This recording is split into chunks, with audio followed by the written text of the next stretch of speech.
எல்லோருக்கும் வணக்கம். இன்றைக்கி நம்ம சேனலில் கால்சியம் ரிச் கேழ்வரகு தோசை எப்படி செய்கிறதுன்னு பார்க்கலாங்க. இதை செய்கிறதுக்கு 2 கப் கேழ்வரகு, 1 கப் இட்லி அரிசி, அரை கப் கருப்பு உளுந்து, 1 டீஸ்பூன் வெந்தயம், இது எல்லாத்தையும் பவுலில் சேர்த்துக்கோங்க. நீங்கள் வெள்ளை உளுந்து வேணாலும் எடுத்துக்கலாம்.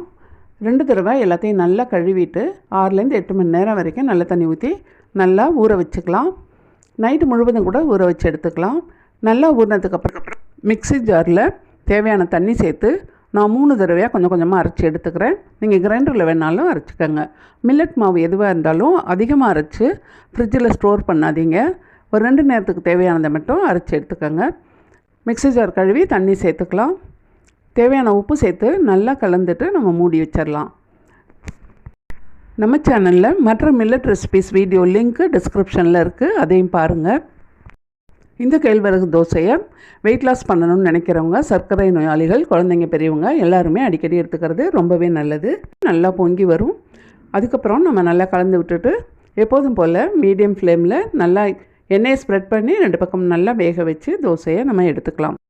ஆரோக்கியமான இந்த மில்லட் தோசையை நீங்களும் செய்யுங்க.